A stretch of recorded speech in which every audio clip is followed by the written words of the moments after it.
നമുക്ക് ഇവിടെ രാമായണ മാസം എന്ന് പറഞ്ഞാൽ കർക്കിടക മാസത്തിലെ ഇന്ന് 2-ാം തീയതി തോന്നുന്നു. അപ്പോൾ രാമായണ പാരായണം എന്ന് പറഞ്ഞിട്ടൊരു ഇതുണ്ട് അമ്പലത്തിലൊക്കെ. അപ്പോൾ എല്ലാ അമ്പലത്തിലും ഉണ്ടാവും. അത് ഞാൻ വിചാരിച്ചു എൻ്റെ വീട്ടിൻ്റെ തൊട്ടപ്പുറത്ത് എൻ്റെ സ്വന്തം അമ്പലം. അപ്പോൾ അമ്പലത്തിൽ പോകാമെന്ന് വിചാരിച്ചു കേട്ടോ. അപ്പോൾ ഞാനിത് എൻ്റെ ഒരു ഡേ ഇൻ മൈ ലൈഫായിട്ട് എടുക്കാമെന്ന് വിചാരിച്ചു. ഇതെൻ്റെ 2ാമത്തെ വീഡിയോ ആണ്. അപ്പോൾ നമുക്ക് അമ്പലത്തിൽ പോകട്ടെ. അപ്പോൾ ഞാൻ ഇന്നത്തെ എൻ്റെ ഹോൾ ഡേ ഞാൻ എങ്ങനെയാണ് പോകുന്നതെന്ന് കാണിച്ചു തരാം. ഇന്നെനിക്ക് പ്രത്യേകിച്ച് പരിപാടിയൊന്നുമില്ല. അമ്പലത്തിൽ പോവാം.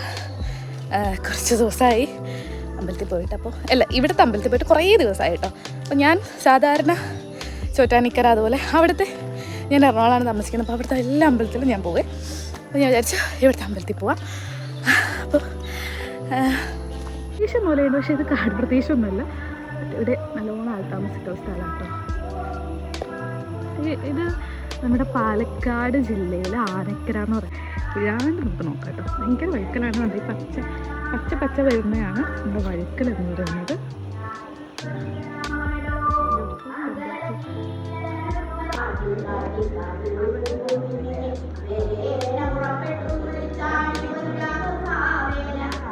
നല്ല രസമില്ലായിരുന്നു റോഡൊക്കെ കാണാൻ. നമ്മുടെ ഇവിടെയൊക്കെ കാണാൻ ഭയങ്കര രസമാട്ടോ. സാധാരണ എല്ലാവരും പറയും ഇവിടെ ഭയങ്കര നാച്ചുറൽ ബ്യൂട്ടി ആയിട്ടുള്ള സ്ഥലങ്ങളാണ്. അതുപോലെ തന്നെ ഞങ്ങളും ഇപ്പോൾ വീട്ടിൽ പോവാ, ബ്രേക്ക്ഫാസ്റ്റ് കഴിക്കുക. സമയം ഇപ്പോൾ 11:30 ആയിട്ടോ. ഈ കിളീനെ കേട്ടിട്ടുണ്ടോ? ഇതാണ് ഈ ശബ്ദം. ഈ ശബ്ദം കേൾക്കുന്ന കിളിയാണ് എന്താ പറയുക, ചപ്പലക്കിളി. എനിക്കറിയില്ലല്ലോ. ഈ കിളീൻ്റെ പേരാണ് ചപ്പലക്കിളി. വിചാരിക്കും ഞാൻ മറ്റേ കാട്ടിൽക്കൂടെയാണ് നടക്കുന്നതെന്ന്. പക്ഷെ ഇത് കാടല്ല കേട്ടോ. ഇവിടെ നമുക്ക് ഇതിൻ്റെ തൊട്ട മുകളിൽ കോളേജ് ഉണ്ട്. അതുപോലെ ഇവിടെയൊക്കെ വീടും സ്ഥലങ്ങളൊക്കെയാണ്. പക്ഷെ ചെറുതായിട്ട് നമുക്ക് തോന്നുന്നു ഇവിടെ കാടാണെന്ന്. ഇത് നമ്മൾ പറപ്പായിരുന്നേ, നമ്മളത് വിറ്റു സാമ്പത്തിക വേണ്ടി. അത് എൻ്റെ കറിവേപ്പില മരം ഉണ്ടായിരുന്നു. എൻ്റെ അച്ഛമത്ത വാഴ ഉണ്ടായിരുന്നു എന്ന് പറഞ്ഞത് ഒക്കെ ഉണ്ടായിരുന്നു. ഇത് അമ്പലത്തിൽ നിന്ന് കിട്ടിയ രസം.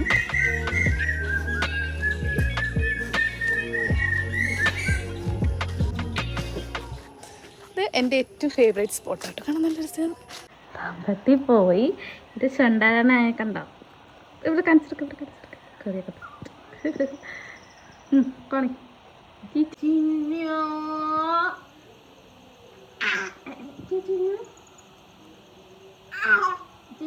ഇന്ന് നമ്മുടെ ബ്രേക്ക്ഫാസ്റ്റ് എന്ന് പറയുന്നത് നല്ല ദോശ, നല്ല മത്തിക്കറിയാണ് കേട്ടോ. പിന്നെ ഇച്ചിരി പഞ്ഞിയിൽ മിക്സ് ചെയ്ത ചോറുണ്ട്. ഇത് ഇവിടുത്തെ പിള്ളേർക്ക് വേണ്ടിയിട്ട് അമ്മ ഉണ്ടാക്കി വെക്കുന്നതാണ്. പക്ഷേ എനിക്ക് ഭയങ്കര ഇഷ്ടമാണ് കേട്ടോ. അപ്പോൾ ഞാൻ വിചാരിച്ചു ഇന്നത്തെ ബ്രേക്ക്ഫാസ്റ്റിൽ അത് കഴിക്കാം. ബ്രേക്ക്ഫാസ്റ്റ് അല്ലാതെ ശരിക്കും ഒരു ബ്രഞ്ചാണ് കേട്ടോ. അപ്പോൾ നല്ല ടേസ്റ്റ് ഉണ്ടായിരുന്നു. എനിക്ക് ഭയങ്കര ഇഷ്ടമാണ് കേട്ടോ ഇങ്ങനത്തെ സാധനങ്ങളൊക്കെ കഴിക്കുക എന്ന് പറയുന്നത്. അപ്പോൾ എല്ലാവരും വിചാരിക്കുന്നത് അമ്പലത്തിൽ പോയി വന്നിട്ട് നോൺ വെജ് കഴിക്കുന്നു. പക്ഷെ ഞാൻ ഇവിടെ ഇങ്ങനെയാണ്. എനിക്ക് ഭയങ്കര ഇഷ്ടമാണ് മത്തിക്കറി, അതുപോലെ ചിക്കൻ കറി, ദോശ, ഇതെല്ലാം കേട്ടോ. ബർത്ത്ഡേ അല്ലേ കൃഷ്ണ കമ്മിയർ.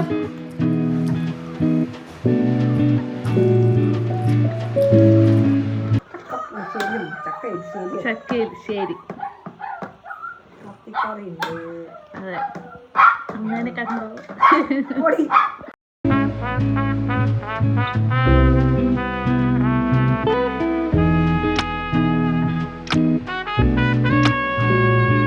ഈ ഷൂട്ട് ഇഗാരയ്ക്ക് വേണ്ടി ചെയ്യുന്ന ഷൂട്ടാണ് കേട്ടോ. അപ്പോൾ ഞാൻ മുഴുവൻ വീഡിയോ എടുക്കാമെന്ന് വിചാരിച്ചു. പക്ഷേ മുഴുവൻ വീഡിയോ എടുക്കാൻ എനിക്ക് സമയം കിട്ടിയില്ല കേട്ടോ. അപ്പോൾ ഞാൻ പെട്ടെന്ന് തന്നെ റെഡി ആയിട്ട് നമ്മൾ അമ്മയുടെ വീട്ടിൽ പോയിട്ടാണ് കേട്ടോ ഇന്ന് ഷൂട്ട് എടുക്കുന്നത്. അപ്പോൾ ഞാനിപ്പോൾ യൂസ് ചെയ്യുന്ന എല്ലാ പ്രൊഡക്ട്സും ഫേസസ് കാനഡ, അതുപോലെ റിനയുടെ ഒരു പ്രൈമറാണ് ഉപയോഗിക്കുന്നത്. ഫേസസ് കാനഡ ഒരു രക്ഷയില്ല കേട്ടോ. ഈ 3-in-1 ഫൗണ്ടേഷൻ ഭയങ്കര നല്ലതാണ്. ഒറ്റ ഇതിൽ തന്നെ ഭയങ്കര കവറേജ് വരുന്നുണ്ട് കേട്ടോ. പിന്നെ ഇതിൻ്റെ ഫേസസ് കാനഡേൻ്റെ നമ്മുടെ മിസ്റ്റ് ആണെങ്കിലും സ്പ്രേ ആണെങ്കിലും ഭയങ്കര അടിപൊളിയാണ്. ഭയങ്കര ഗ്ലോ എഫക്റ്റ് ഒക്കെ കിട്ടുന്നുണ്ട് കേട്ടോ. ഞാൻ വിചാരിച്ചാൽ ഭയങ്കര കേക്കി ആവുമെന്ന്, പക്ഷെ അങ്ങനെയൊന്നുമില്ല, അടിപൊളിയാണ് കേട്ടോ. അപ്പോൾ ഫേസസ് കാനഡയാണ് കോമ്പാക്റ്റും ഫൗണ്ടേഷനും സെറ്റിംഗ് സ്പ്രേ എല്ലാം ഫേസസ് കാനഡയാണ്. ബ്ലഷ് ഞാൻ എൻ്റെ കയ്യിലുള്ള ലിപ്സ്റ്റിക്കാണ് കേട്ടോ യൂസ് ചെയ്തിട്ടുള്ളത്. അതുപോലെ ഈ ഡ്രസ്സിനെ കുറിച്ച് പറയുകയാണെങ്കിൽ ഭയങ്കര കംഫർട്ടബിൾ ആണ്. ഒരു കോഡ് സെറ്റാണ്, വൈറ്റിൽ റെഡ് പൂക്കൾ എന്നൊരു കോഡ് സെറ്റാണ് കേട്ടോ. അത് നല്ല രസമാണ്. നമുക്കിങ്ങനെ ഡെയിലി വെയർ ആയിട്ടോ ഓഫീസ് വെയർ ആയിട്ട് അതിൽ ഭയങ്കര ഒരു നല്ലൊരു ഡ്രസ്സാണ് കേട്ടോ. അതിന് 550 റുപ്പീസാണ് പേജിൽ പ്രൈസ് വരുന്നത്. ലിങ്ക് ഞാൻ നേരത്തെ ഷോർട്സിൽ കൊടുത്തിട്ടുണ്ട്, ഒരു ചെക്ക് ചെയ്തോളൂ വേണ്ടവർ. ഞാൻ പെട്ടെന്ന് തന്നെ റെഡിയായി. എങ്ങനെയുണ്ട്, നല്ല രസമല്ലേ കാണാൻ? എനിക്ക് ഇഷ്ടപ്പെട്ടു കേട്ടോ, എൻ്റെ ലുക്ക് എനിക്ക് ഇഷ്ടപ്പെട്ടായിരുന്നു. നമ്മൾ പെട്ടെന്ന് തന്നെ ലേറ്റ് പോകുന്നതിന് മുന്നേ കുറച്ച് വീഡിയോസൊക്കെ എടുത്തു. അങ്ങനെ വീഡിയോസൊക്കെ എടുത്ത് നമ്മൾ ചായയൊക്കെ കുടിച്ച് അവിടെ നിന്ന് ഇറങ്ങി കേട്ടോ. ബാക്കി രാത്രിത്തേക്ക് എനിക്ക് വീഡിയോ എടുക്കാൻ പറ്റിയില്ല, അപ്പോഴത്തേക്ക് എന്തൊക്കെയോ പരിപാടി തിരക്കായി പോയി കേട്ടോ. അപ്പോൾ അത്രയേ ഉള്ളൂ. വീണ്ടും അടുത്ത വീഡിയോ ആയിട്ട് കാണാം. Thanks for watching.